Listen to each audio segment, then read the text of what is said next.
Sasaguhin ang iba't ibang isyu at mga balita. Karambola sa DWIZ. Tatalakayin, hihimayin at pagtatalunan ang iba't ibang mga isyu. Karambola sa DWIZ. Programang pwede kang mag-good pero for now, pwede ka rin mas-crash. At ngayon, narito na ang inyong mga karambulista at ang programang Karambola sa DWIZ.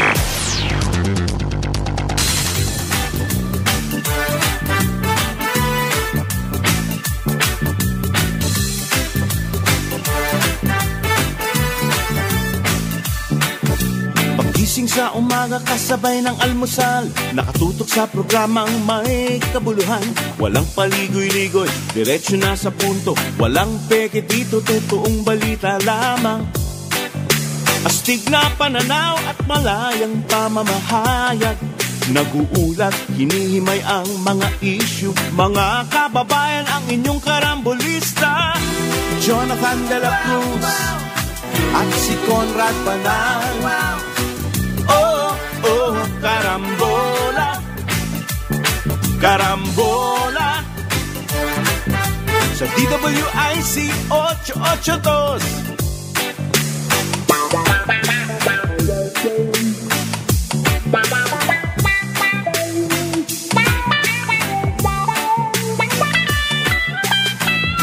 Kaya tumutok na at huwag bibitaw. Alamin ang nangyayari sa bayan nating mahal. Oh, karambola, karambola, tuwing umaga.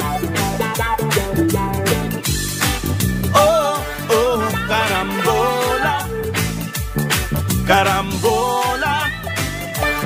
Magandang umaga, karambola sa Aliw Channel 23 at DWIZ 882. Ngayon, April 19, 2024, kasama natin Joel Laksamana, ako si Conrad Banal. Good morning, pare. Good morning. Mapapakinggan kami sa aming, mapapanood din sa aming website www.dwiz882am.com. I-download ang DWIZ 882 app. Live tayo sa Facebook at sa YouTube. Follow, like, share, subscribe, comment. Please comment. We like that. Text line 0999-376-6768.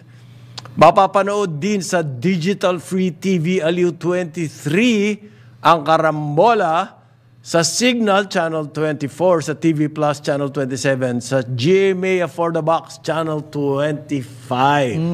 Kahit na anong digital TV device or TV receiver, i-scan nyo lang po, akyat baba, at makikita nyo na ang Karambola. Good morning, pare. Good morning, sir. Pero unahin ko lang, nakikiramay kami dun sa ilang mga kababayan natin na apektuhan, na pumanaw sila dun sa UAE, flooding. Oh. Lalo na dun sa Dubai. In fact, may catchat ako kahagabi na kamag-anakan na nasa Dubai. Talagang nabigla sila, sir, kasi hindi talaga umuulan doon. Very rare ang rainfall. Okay. Typically, dry daw yung desert climate, mga temperatura, 50 degrees Celsius, ganyan. Marami sa kanila. Meron daw namatay na. Stranded sila sa opisina, 36 hours, mga ganyan. Hindi sila Tatlong makauwi. Pilipino na ang sabi. Yung mga buses, wala sila masakyan dahil talagang nagbaha sa mga kalye. Kumusta naman kaya yun? Tatlo na raw sabi ng Department of Migrant Workers. Oo, sabi ko, ingat kayo dyan. Kung hindi kayo makakauwi, di dyan muna kayo sa kung saan kayo naroon, sa opisina. Huwag yung pipiliting Okay. Umuwi. Kasi ganun daw yung nangyari dito sa sa tatlo. Siyempre, gusto umuwi. Ang opisina na stranded. So, ayan, medyo ingat po tayo mga kababayan natin dyan sa UAE. Well, lagi naman sila nag-iingat. Yung po mga tatlong namatay daw na mga Pilipino dyan ay ayon sa Department of Migrant Workers. Okay? Wala pa pong masyadong detalye. Wala pa naman. Oo. I'm sure yung... gaya nito, lumabas daw sila, yung isa, sumakay sa sakyan. Okay. nahulog sa sinkhole at the height of the flooding. Yung biglang makikita niyo po talagang napakalakas ng ulan at saka malakas ang hangin. Heavy flooding sa United Arab Emirates po. Yung officer in charge ng Department of Migrant Workers kinonfirm nila yung 3 namatay. 2 babae yan nakulong sa kotse, sa sasakyan noong during the flooding at namatay po ng kulang sa oxygen. Yung ikatlo died because of major injuries. Yun na nga, yung sasakyan niya nahulog sa sinkhole. Sinkhole height ng flooding po. Okay. Medyo meron tayong may malapit-lapit sa 500,000 Filipinos sa Dubai. Sa Dubai. Marami-rami yan. Kakaiba po yung heavy thunderstorms na nangyari dyan sa lugar na yan. Kakaiba yan. Historic nga ako sabihin disyerto po yan para magkaroon ng ganyang katinding thunderstorm at tindi ng ulan, para siyang tropical country. Ang masaklap dito kasi maraming bansa gaya ng UAE. Oman din tinamaan. Hindi naman sila dinadatan ng ulan na ganyan. So wala sila yung drainage infrastructure na sadya para saluhin yung heavy rains. Kaya although of course ang pinakasakasaysayan daw nito nag-cloud seeding sila. Okay. Although dinideny naman ng UAE government agency ngayon na baka nasobrahan sila sa cloud seeding. Okay. Kaya medyo tumuloy-tuloy yung ulan. Malamang global warming to ewan ko just my take. Okay. Ngayon po tuloy-tuloy pa din yung issue diyan sa Cagayan province sa north. Alam nyo naman, yung umaangal daw. Hindi, nagsimula ito sa isang congressman. Apparently, yung congressman ng 3rd District. Sabi niya, bakit gusto niya mag-imbestigahan daw na napakadaming Chinese students doon sa Cagayan. Libo-libo. Okay. So, magmula po noon, nagkagulo na yung ang report ni Jonathan kahapon Di ba nagpuntahan, sumugod yung mga taga-Cagayan dito sa Manila para sabihin ano ba to, bakit kami nasisingle out?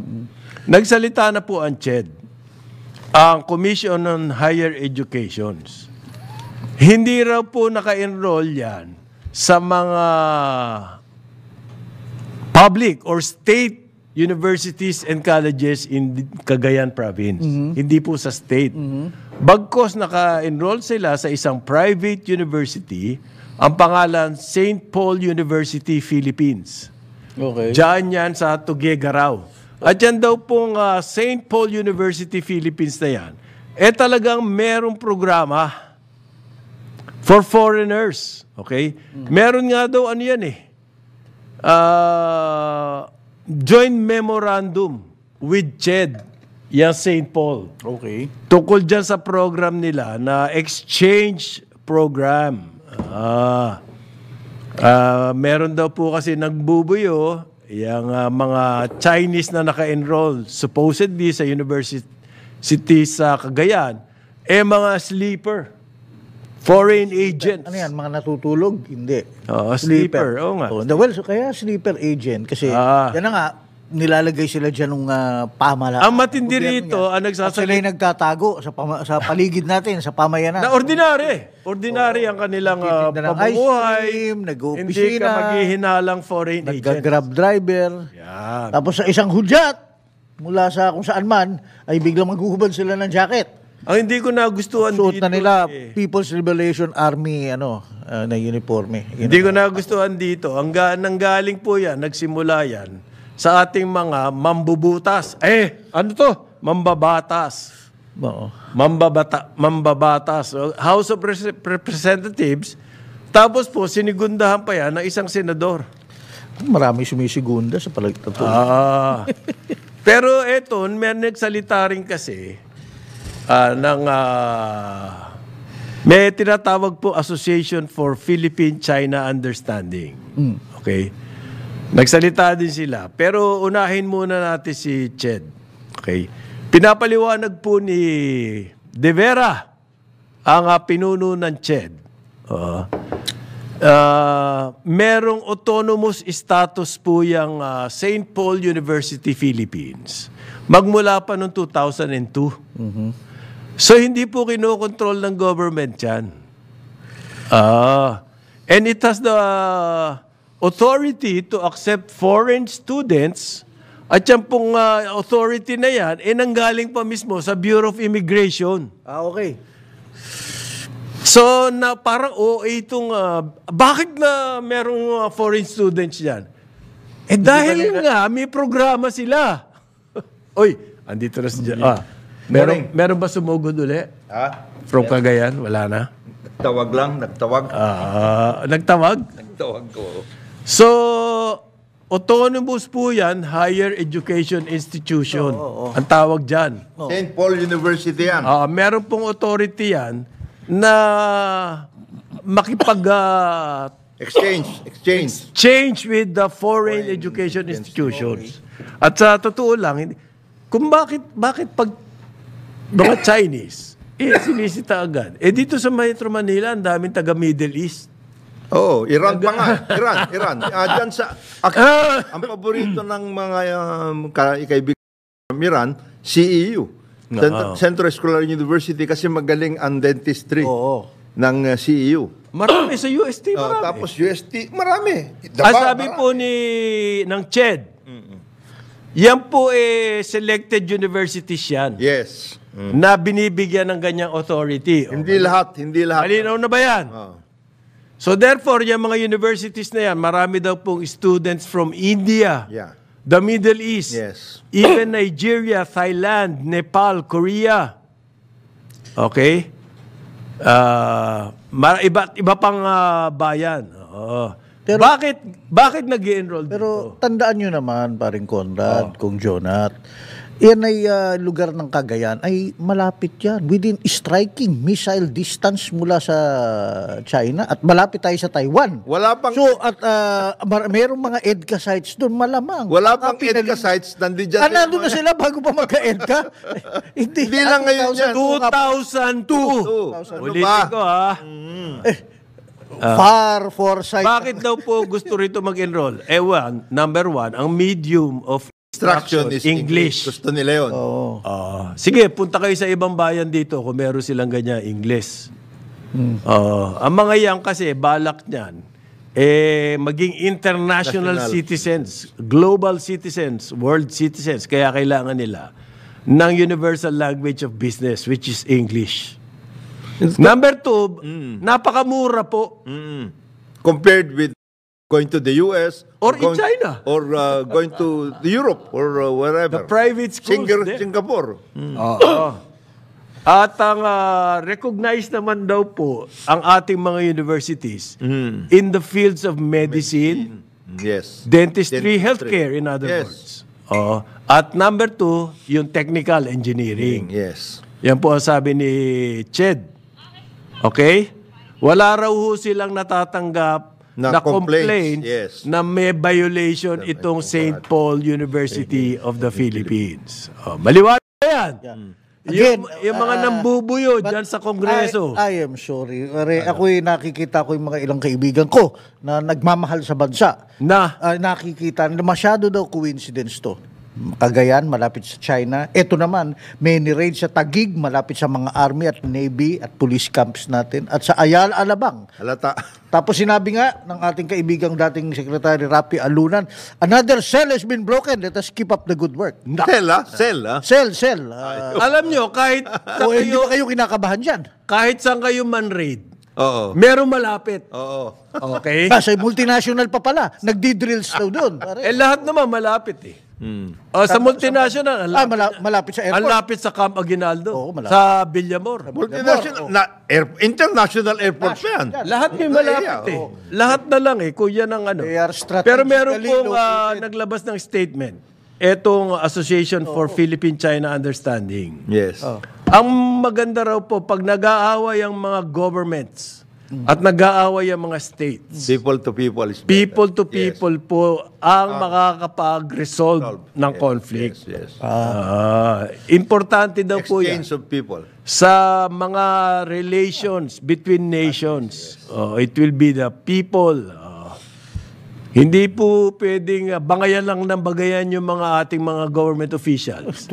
Dito sa baba, tayo people to people, bangayan din ang bangayan. Yung ating mga kagalang-galang na pampabata, siyempre binabantay ang welfare natin. 2 years ago, Sabi niya, nasabi natin dito sa ating programa that yung mga students from China, India, ganyan, pagdating sa medicine and technical studies, they were looking at 4 countries. Number one sa kanila, Ukraine. Number 2, Russia.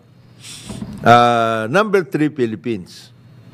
Tapos, number 4, Singapore.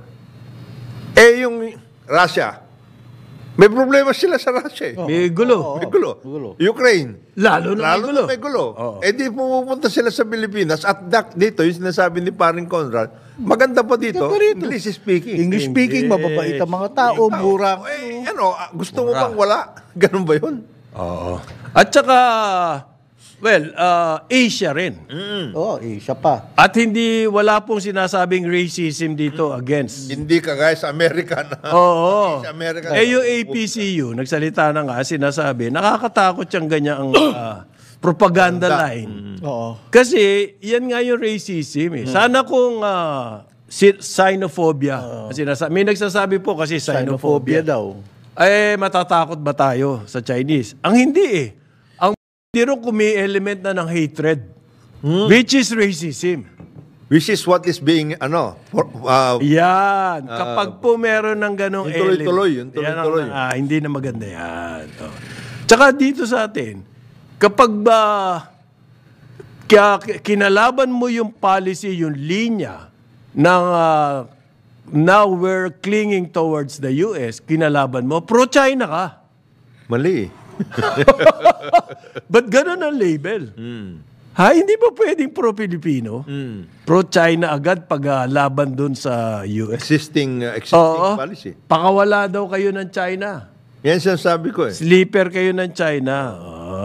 At saka kasama kayo sa cell. Baka nasa hierarchy na kayo ng mga cells. Marami pong Chinese-Filipino. Ibig sabihin, mga Filipino na Chinese ang kanilang dugo. Meron silang dugo Chinese. Marami po dyan. Ina-accuse ng pro-China. Yun ang hindi maganda. Pati mga local, pati mga Filipino, como meron lang Chinese surname, halimbawa, o Chinese blood, sinasabi na agad na pro-China. May maling nangyayari meron. There's something society. Pag ganyan po. Ang mas mahirap dyan pag nagkaroon na ng mga boycott. Boycott nyo itong mga Chinese-owned or Filipino-Chinese-owned enterprises. Yan. Diyan na magkakaproblema. Ito pong APCU, ito yung sinasabi ko sa inyo, ito yung nagsasalita, Association of Philippine-Chinese China. Understanding. Hindi po itong bago silang o biglang... Panahon pa ni President Marcos yan. Year 1970 po na organize yan. Wala pa tayo relations with China at that time. Papunta pa lang tayo doon. 1970s po yan.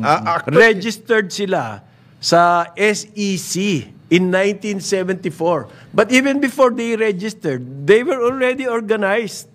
Actually, that was organized for purposes of the visit to China. Ganun ba yun? Oh, yes. Is that the background? That background of APCUs, it was organized precisely because then President Marcos was on the way to establishing diplomatic relations with China. Nauna tayo eh. Nauna tayo sa kanila. So, kapag pong ganyan katandaya organization niya, mas malawak na pag-uunawa niyan. Medyo parang mas gusto ko makinig sa kanila kaysa doon sa mga contact ni Parin Joel na... ang sabi, ang argumento ng ating kaibigan, gaya ni dating Secretary Rafi Alunan, is that is the same argument which got the Philippines in trouble noong panahon ng World War II.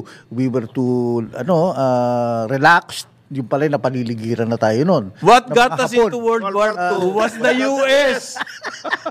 Tumigil ka dyan. Yung intelligence nga, nandun na pala, nakakalat na pala. Ayo. So, sabi niya, what is the harm to be vigilant? Sabi niya, to be vigilant. Kaya vigilant. Kaya tayo ng mga but not so hatred. There's a difference, big difference. Vigilant. But it reminds me, alam mo nung panahon ng COVID pandemic, lahat natatakot, Kahit na dun sa Homeowners Association namin sa Raymondville, may biglang meron ng parang chat group dun na huwag lumabas ang mga yung may yung may mga sakit at gano'n. Ako hindi ako makatiis, sabi ko. Okay yan. Gawin natin yung multipurpose arena ng ginawa nyo. Kulong natin diyan lahat na may sakit. Maglagay tayo ng concentration camp. Tumahimik lahat para siguro na konsensya. Pero yung pong nangyayari ngayon sa atin na we're overplaying this supposedly Chinese invasion. Which is vigilance naman para kila... And we are playing the line. Sinusunod lang natin propaganda line ng Amerika. Kung inirage sa Taguig, may bandera siya ron ng komunista flag, pare. Kinabahan talaga sila. Mabuti hindi ka nakasombrero. Hindi, pinalitan ko na. Pinagsabihan ako ni Mrs. Huwag mo isuot yan. Huwag niyo pong iisipin na walang latay sa atin yan. Yes, meron. Na ginagawang yan ng sobrang ingay. Ang tawag dyan, jingoism. Yes. Okay, jingoism. Palagi po ginagamit yung term na yan. Okay? Sobrang ingay. Meron pong kabayaran yan. Yes. Ang tawag dyan yan yung ng mga think tank, geopolitical risks. Okay. Why? Because ang Pilipinos po, very dependent on importation and global for our daily survival. Not strategic. Oil. Daily. Oil, bigas, iba pang pagkain, gatas. Meron ba tayong local production ng gatas? 92% imported. Number one dyan yung oil. Hindi tatakbo ang economy natin. Ngayon, kung puro geopolitics daw po, ang nakakasama yan sa inflation. At saka yung geopolitics that the borders and jingoism nga. Ayan. Yung geopolitics, we can play with that because we are working on yung national interest. Inflation natin, a big portion of it imported. Okay? Sasali-sali tayo sa mga ganyang klaseng... it's a dangerous game. Maapektuhan. It's playing with fire. Ang logistics po ngayon sa buong mundo, yung supply chain na sinasabi nila, hirap na hirap dahil dyan sa nangyayari sa Middle East because of the Suez Canal. Number 2, yung Panama Canal po, natutuyo. Kasi yung Panama Canal, ang system niyan po, ibabaha yung isang portion para lumutang yung lumutang yung bangka or malalaking tanker o malalaking Panamax para makalakad. Para makapunta doon sa kabila. Okay? Pagkatapos ibababa na naman para makapunta naman doon. May gano'n yung sistema. Saan po nanggagaling yung tubig na yun? Sa mga rivers and lakes in Panama. Ang problema, kinukulang na po ngayon yung fresh water na yon. 50 million cubic meters ang ginagamit sa isang bangka, sa isang barko. Paano yung mga taga-Panama? Wala na silang tubig? Ganyan po nangyayari. So, isang effect daw yan ng climate change. Tuyo din, nawawalan sila, kulang ang rain sa Panama. Therefore, yung kanilang mga natural bodies of water, ay hindi na gano'ng kadaming tubig. So may epekto po yan sa logistics ng mga goods. Tapos itong dinadaanan ng mga... Diyan tayo may tama. dinadaanan ng maraming tankers at lahat yung Straits of Hormuz. Strait of Hormuz. Napakakitid yan. Tama. Bugin ng mga Houthis, lahat, etc. Pati Iran. Ngayon nga, nakakatulong ba itong nangyayari dito sa atin? Yang sobrang propaganda, build up tungkol sa... Ang nag-aaway dyan, US at China eh. On the surface. On the surface. Kasi hindi naman totoo nag-aaway yan. Hindi totoo. Bakit tayo sinasali doon? Okay? Bakit tayo sinasali doon? Kasi po, ang interest ng US lagi ay Taiwan. And therefore, gumagawa sila ng leverage against China. Para ang China hindi matuksong i-invade ang Taiwan. Nagkataon tayo, kapitbahay natin yan. Yun nga yung main consideration ni President BBM. Yes. Kaya pendulum swing tayo ng ating foreign policy in favor of the US.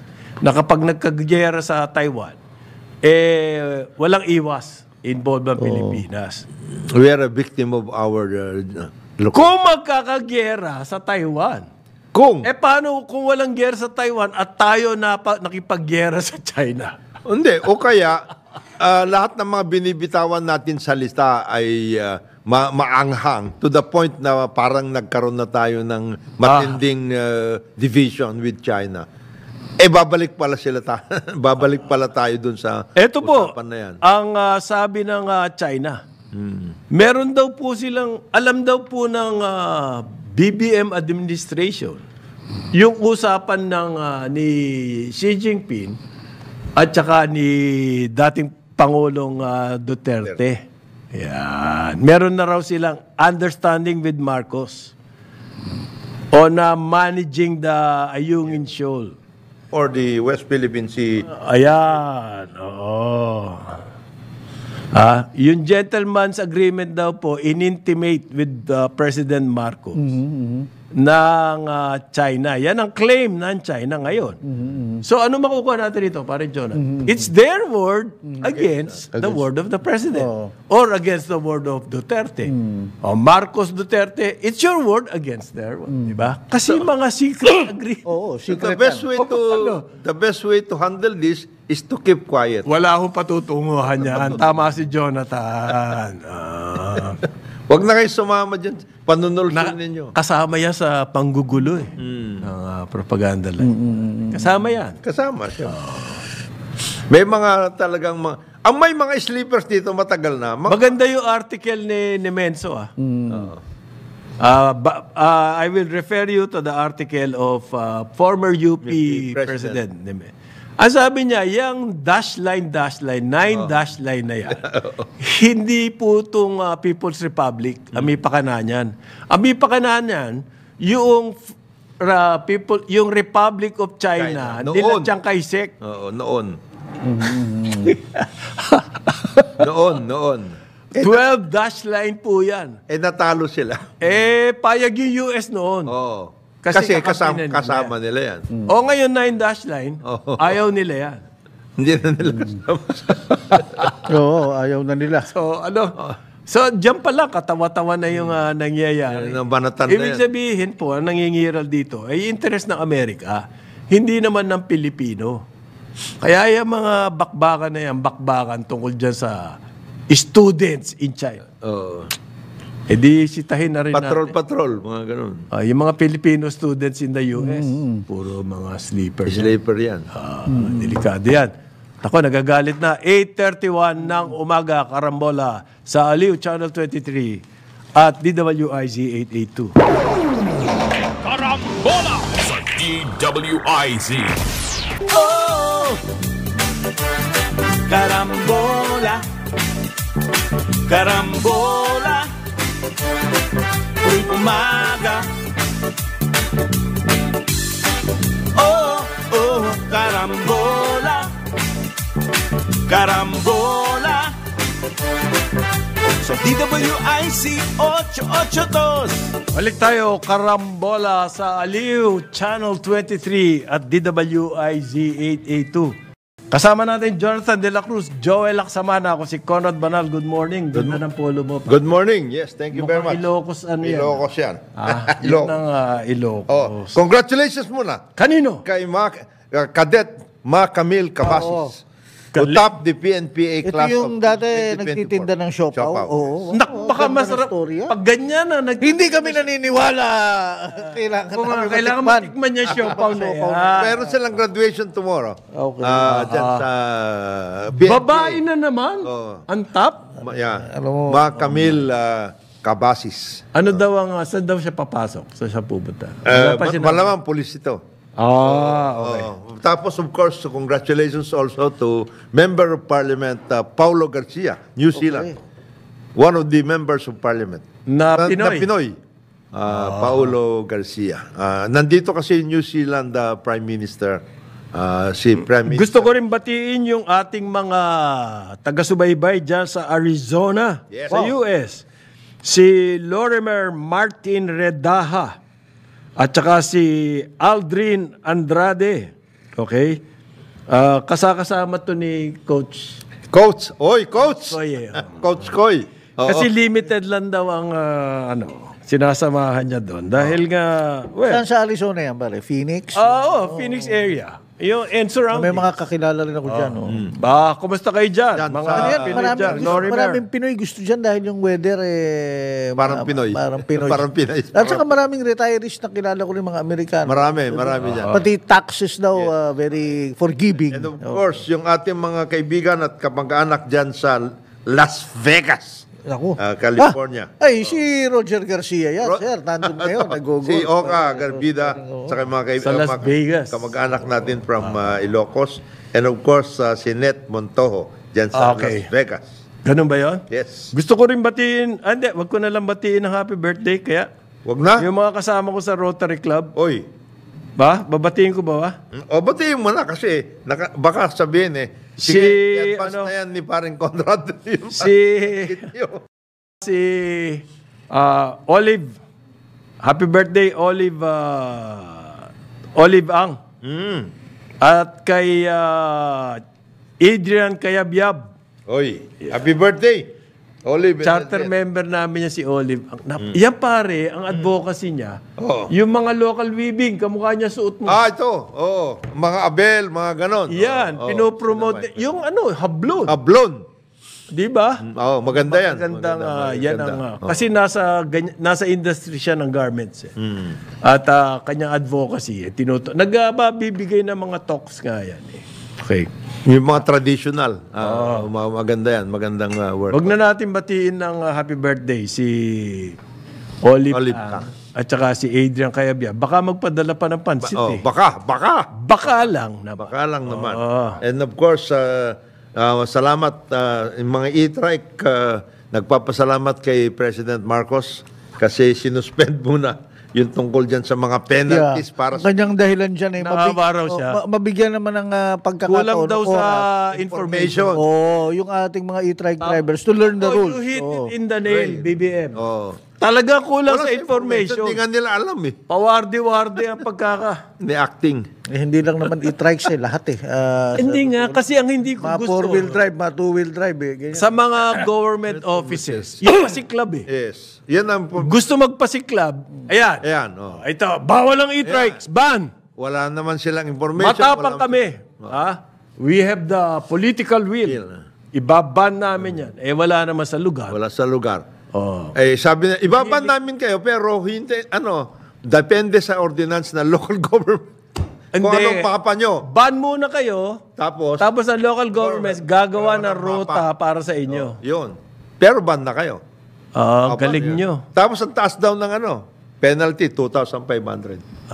Pinatigil ni BBM. Okay. Mabuti nga. Buti na lang, merong ganyan. Speaking of I might as well, ako na magiging controversial speak, a bit of the elephant in the room. Well, congratulate ko ating President, si President Bongbong Marcos na includes sa Time 100 Most Influential People of the Year of 2020-24. Pero ang kanya nilabas naman ang Time? Yeah, well, hindi pa Parang nauna pa yung Presidential Communication Office eh. Pero listen, mga kasama niya rito. Ibig sabihin, press release ng PCO to? Oo eh. Hindi time. Hindi pa eh. I had to Google pa para to check out kung ano yung sinabi talaga ng time kasi meron mo silang mga pre-publication. But pag binasa mo, parang double, yung pagkakasulat nila eh. Kasi remember, time has been around for how many 100 years or so. Maraming controversial na mga tao ring nasama dyan. At even sa Pilipinas, nasama na dyan si Senator Laila de Lima, si Maria Ressa. So, they're in good company. But having said that, yung lingwahe ng time is ang interpretation ng PCO, it's a recognition. Okay. For, very good. Well, yun ang interpretation ng PCO. Kaya sila. At ang sabi nila, kaya raw nasa alis si Marcos dyan dahil sa robust economic growth ng Pilipinas. Tama ba yun?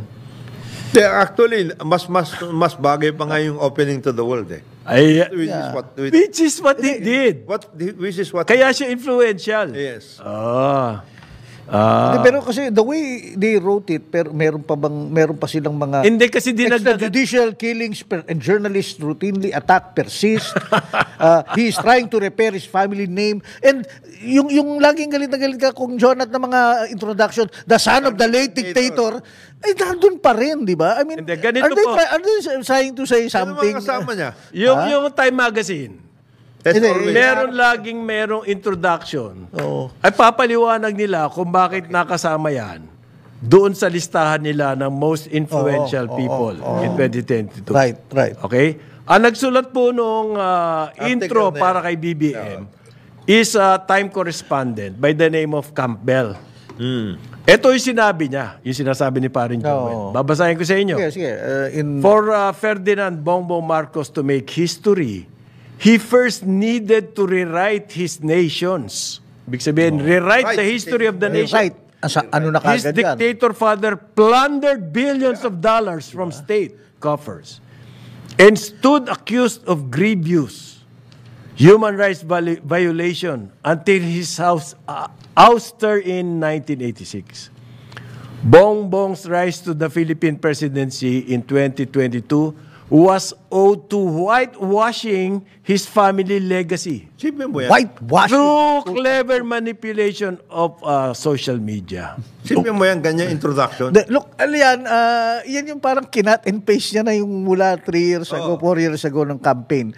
Nung panahon namin ni Paring Conrad, nung reporter kami, wala pang cut and paste nun eh. Ang ginagawa namin, pupunta kami sa library, hihiram kami ng mga clippings, tapos titingin. Parang ganun ang ginawa niya. Tinignan niya yung clippings, eto. Tapos yun na nilagay niya. Well, it's beside the point. Beside the point. Kung tama o mali yung ginawa niya. Okay. But the fact is, yan po yung nakasulat sa Time Magazine. And PCO, parang hindi nagbabasa. At ang PCO, sa kanilang press statement, hindi po nila binanggit yan.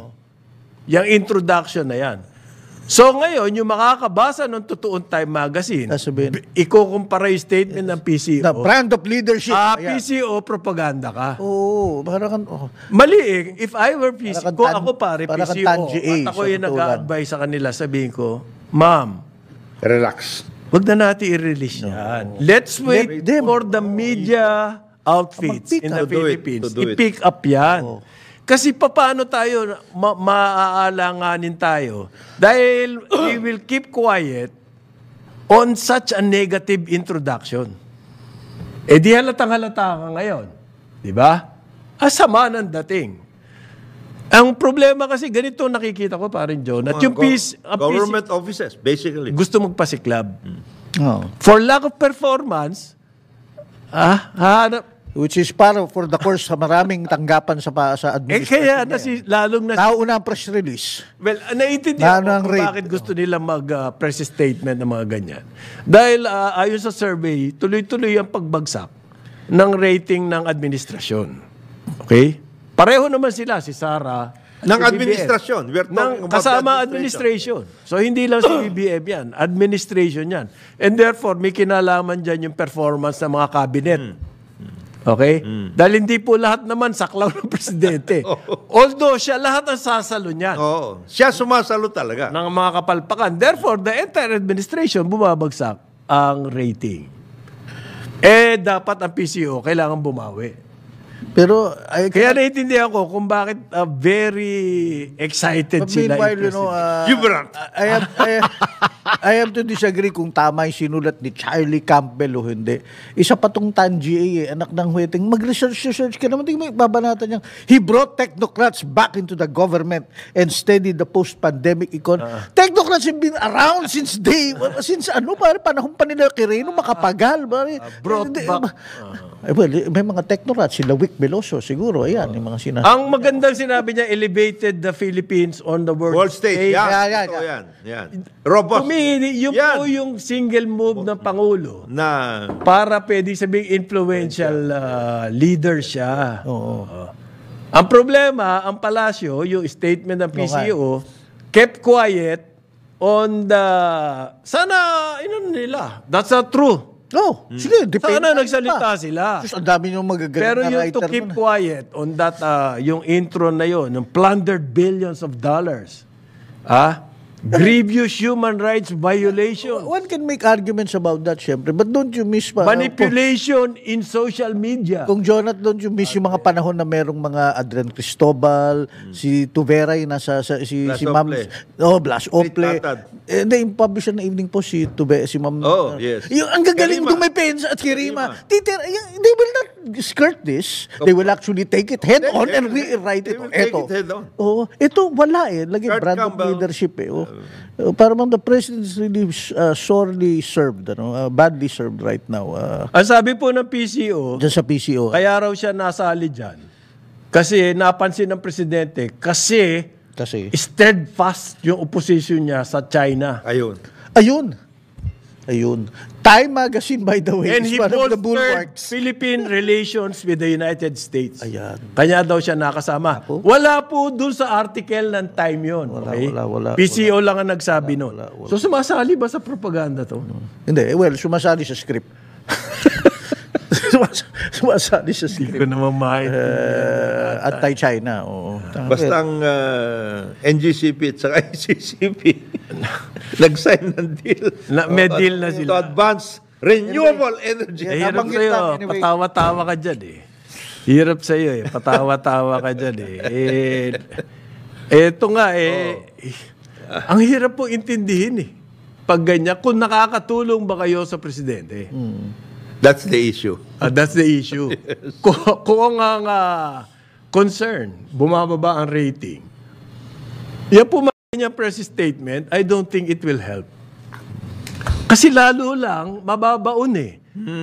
You kept quiet on the negative side. You did not, Kung ako yun pinanatan ko Time Magazine doon. I-head down ko siya. Si Captain. Precisely. Yung mga dating nasa, di ba, yung mga great writers ng former administration ng former president natin. Ginakul yung istorya ng nasagutin talaga yan. Sinali pa yung China, yung stance. Ay, nakakatulong ba yan? Ewan ko. Sa akin, bilang newsman, nanginig nga ako kanina.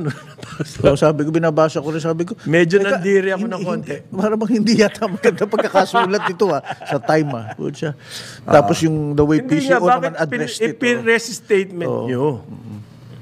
Kung ako yun, hinintay ko na lang yung sabihan mo yung mga reporter, alam nyo ba, merong ganyan. Yan. Kesa maglabas ka ng press statement. Kayo na yan. Kayo na, lumabas na. Hindi halatang hindi veterano mambabalita ito. Ito PCO. Kulang sa... Kung nandyan po sila, the likes of Kit Tatan. No. May gagawin na yun. May patutunguhan niya. Bakit nga ba hindi kunin si Kit Tatan? Alam mo... Nabalita na yan dati, ewan ko. Si Mandanas, nabalita, executive secretary.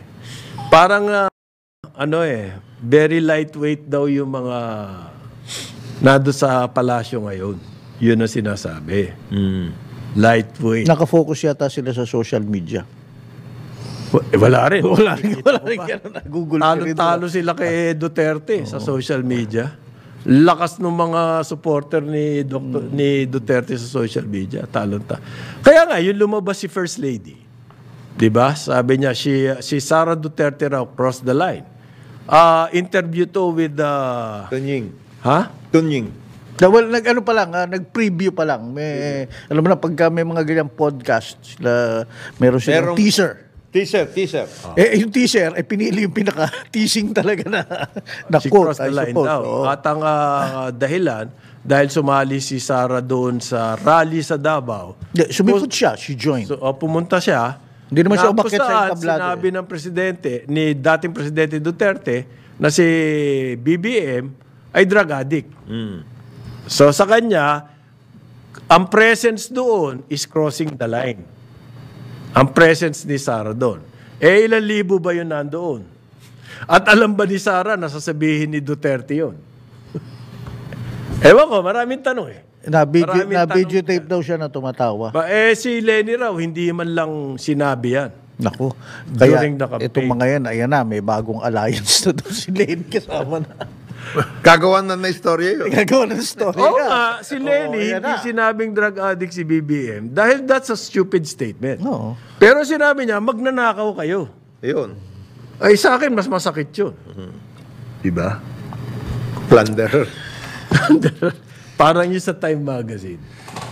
Time Magazine na yan, bakbaking ko yung Clark Campbell na yan. No. Ito po yung punto namin. Ewan ko kung nakakatulong yan sa mga gustong gawin ng presidente. Hindi ko... No, but that's part, parang by the way, sa Time Magazine, par for the course. Actually, kaibigan ko, the late si Nelly Sindayen. Ganon din sila, si Sandra Burton. Yung mga, but hindi mawawala yun. Meron lagi silang, yung sa clippings nila, yun ang kukunin nilang dilata na kanda nun. No. Son of the late dictator. Hindi mawawala yun. Okay, par for the course sa akin. Ang akin lang itong PCO, sana binasa muna yun. At saka, kinontra nila. Oo, yun na nga. Kontrahin mo bakit para tumahimik ka? Hindi. Para inamin mo. Sana hindi ka na lang nag-press statement. Okay. Kung ako, dyan dapat si F. You are crossing the line. Hindi nyo ginagawa trabaho. In fact, you're not crossing anything. Sabi mo kay sabi mo kay Campbell, you've been, But practically, for me, unfair yung sinulat ni Campbell. Si Campbell. Wala namang katibayan lahat sa sinulat. Tumambay lang yan sa Orhouse Bar sa Mabini. Actually, sabi mo lang yung kay Kurt Campbell, you've been so used to having all of these things. You are using all of these things. Na-establish na po, propaganda line. Propaganda line niya. During the time of Cory. This is a propaganda line. No. 10 billion. Saan galing yung $10 billion? Wala silang ganun. Picked from the air. Oh. Kung nagnakaw man, give us the accurate amount. Yes. Hindi yung estimates na ganun. Mahirap yan. Pag nagbigay ka na estimate, baka bababa pa yung estimate mo. Bakit? Yung actual. From 2 tons to 1.4. Ikaw naman. Uy, ano daw yan, ex-army martial law expert. Ano na ngayon yan? Trainer, yung driver. Yung driver. At pumapayag.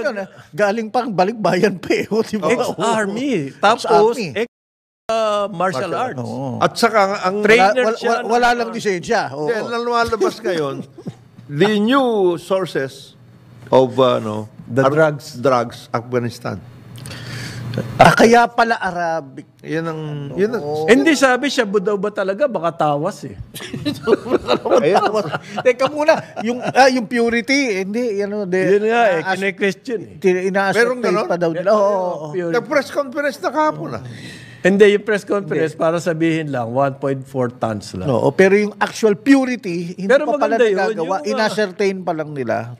Yung tahimik na tahimik sila ngayon tungkol doon sa driver eh. Oo. Ex-army ba yun, sabi mo? At nawawala na ngayon? Yun sabi ni Joel. Nawawala. Ex-US Army. At saka galing, US Army, PhilAm. Physical trainer yan. Meron siyang gym. Tapos tumanggap ng kontrata, 6,000 pesos para mag-deliver. Mag-drive. Ng anong package sa isang passenger van, hindi pa, ng cargo, pero wala siya lisensya. Yung bang istorya, tumanggap siya, parang outsource siya. Kamangha-mangha. Para lang mag-drive. Yan ang istorya. Hindi kanya yung van. Wow. Kanya ba yung van? Or Sana magkaroon ng mga mas malinaw. Tapos marami po. At wala siyang pahinante.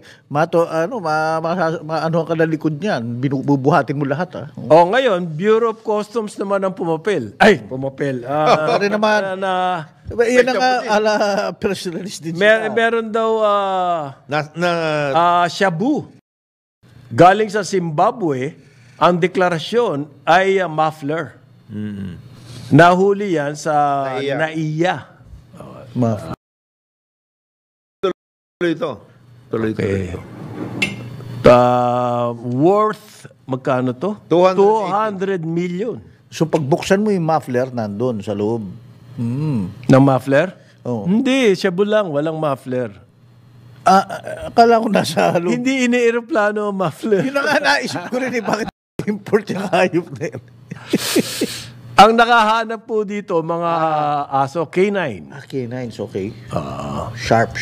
Oo, madala na kayo kung magsiship kayo dyan sa airport. Talagang mahahanap po ng mga K9 yan. Anyway, congratulations. Kanino? Na itong pagsasabatin yun ng mga ganyan. Gusto ko yan. Gusto ko yan. Pero kailangan malinaw lahat. Oo, sana. Sana naman, medyo kompleto yung istorya. Para hindi mga tao. Kasi pinapabayaan yung mag-speculate ang tao. Nagagalit nga sa atin. Tapos bakit daw tayo ganyan? Kinikriticize pa natin yan. Napakagandang accomplishment po daw. Hindi ho yung hindi yung accomplishment. Inaano namin yun Yung the manner. By which they're yung possible reaction ng publiko dyan. Dahil sa mishandling po ng information. Kasi accomplishment ka nga, pero lagyan ka ng mga speculation at katakot. Dahil nga, kulang na kulang. Parang itong e-trike. Iayos nyo muna. Paano ba yung e-trike? Paano ba masosolve yan? Di ba sabi ni Presidente, sana nagbigay tayo ng mas matinding impormasyon bago natin sila tirahin. At saka alternative. Sabi nyo, LGU, kayo gagawa ng mga rota. Asan yung rota? Wala. Meantime, ban na muna bago makagawa ng rota. Yan ang mga problema dyan sa ganyan ganyan po Ganyan yung nangyari dito sa Shabu. Ang daming question mark.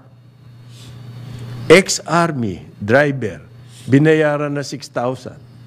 Pero marami siyang negosyo, magaganda negosyo niya. Expert siya sa martial arts. Magdadrive ng Bakit? Saan galing yan? Yung shipment na yan. Afghanistan pala. Afghanistan daw. Bakit hindi na malinaw yun? Sino sindikatong behind it?